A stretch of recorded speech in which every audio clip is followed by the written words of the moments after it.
All right, happy Tuesday, and for you baseball lovers, happy wild card week. For us Mets fans, a disappointing end to the season. We are going to do a little bit of a Jonathan Kuminga video. Shams reported, roughly around dinner time, 6 o'clock Eastern, that Kuminga has signed a 2-year deal with Golden State. Second year contains a team option in the deal. We're going to kind of just give you a little bit of cap semantics, how it impacts Golden State, what's next with the Warriors and their roster. He was facing, as everyone knows, an October 1st deadline, roughly 11:59 p.m. There was an $8 million qualifying offer. If Kuminga signed the qualifying offer, he would have been an unrestricted free agent next year.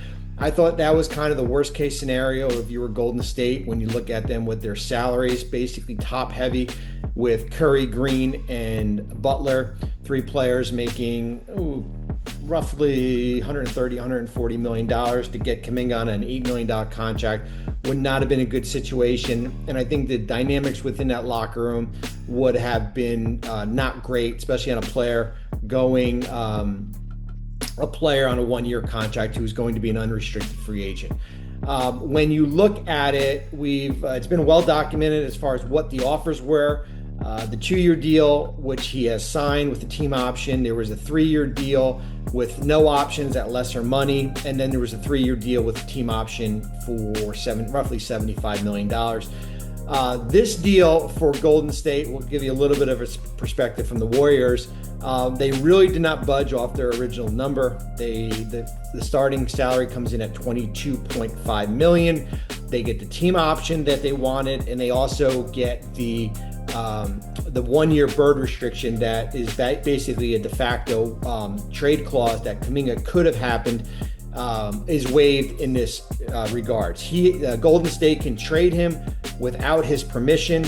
There is no obligation as far as what team Kuminga picks if there is a trade, which can happen starting on January 15th. That trade restriction gets lifted. If the contract was for 2 years straight, there would have been no trade clause, no trade restriction. But because there's either a 1-year deal or there's an option in there, you could have he could have had the right to veto a trade.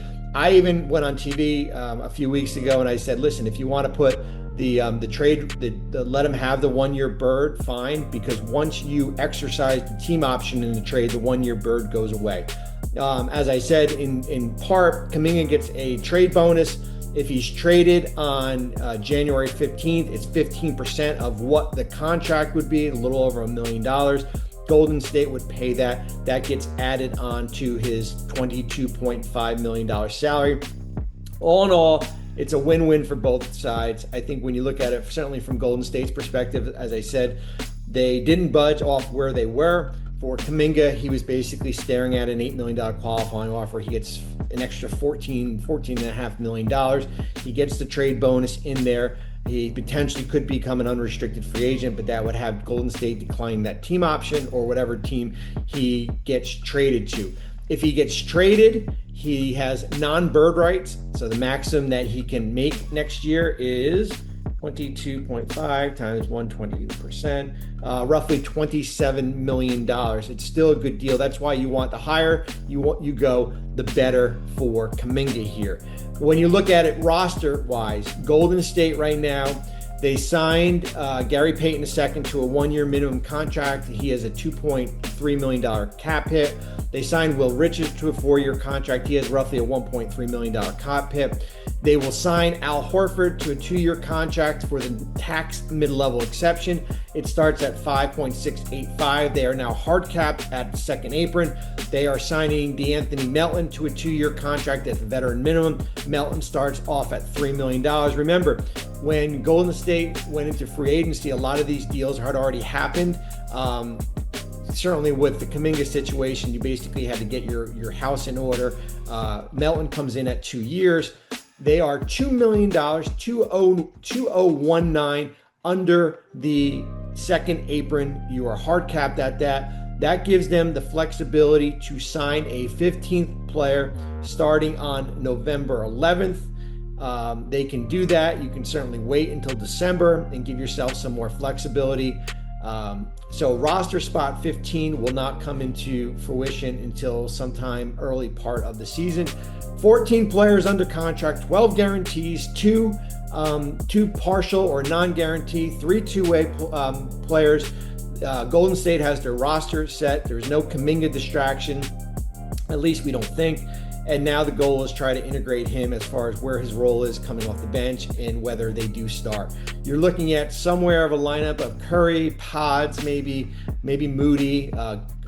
Everybody kind of goes into their natural positions. Butler, Green, and Horford. Biggest thing for me is kind of managing the minutes. You have 4 players in their mid-30s, but certainly their bench, when you look at it from a backcourt perspective, with Melton, Payton, Heald, maybe Pods comes off the bench. You still have Moody. You got Will Richard.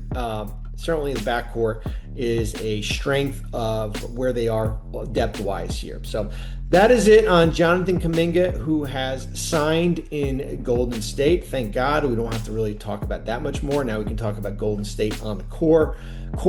We've got a training camp primer that comes out on Wednesday, 8,000 words. Enjoy. And we have an early season trade deadline guide that we're working on that will come out next week also. That is it. Have a great evening. All right, Perk, gotta ask you, what's Chef Curry gonna have to cook up this season to reach the expectations that they have for themselves? Well, I mean, he's going to have to play like a top 10 player in the league. And one thing, I will never go against the light-skinned brother with the green eyes, especially with him having Jimmy Butler alongside of him. But the problem that I do have is that Malika just talked about it and asked Steph about it, about basically not having, everybody there for us to start a training camp. And I know how vital it is when you're trying to compete for a title and go win a championship, especially getting out of a tough Western Conference. It is crucial to get off a great start. Training camp is more about just what you do on the floor, but it's about the camaraderie, the chemistry that you build off the floor, and they really have to get this Jonathan Kuminga situation done real quick, whether it's, they're going to come to agreement and sign them and he's going to show up or whatever the case may be, but they need to get this behind them. Bobby? Yeah, I mean, I think we have to look at what they did after the Jimmy Butler trade last year as far as being one of the best teams in the Western Conference and what this team could have been if Stephen Curry had remained healthy here. I think I look at big picture for where this Warriors team is. If we're looking at tiers in the Western Conference, I think they're in a tier 3 among all teams. Oklahoma City's in tier 1 by themselves. And then we look at teams certainly like Houston and Denver in that tier 2. Clippers, I would also put there. And then them and the Lakers in tier 3, but certainly with room to improve to get to that tier 2. My big concern with Golden State is, as Perk just said, the Kuminga situation here. We're going to get some clarity on that by Wednesday, October 1st, when that qualifying offer is set to expire, if he takes that, or a new deal. And then also the age of this roster, when you have 4 players, now added Al Horford, who are in their mid-30s, who are going to play a lot of minutes during this year. If they can get that Kuminga situation resolved and kind of block out the noise, yes, I do think this Golden State team can be one of these teams that can contend with Oklahoma City in the Western Conference.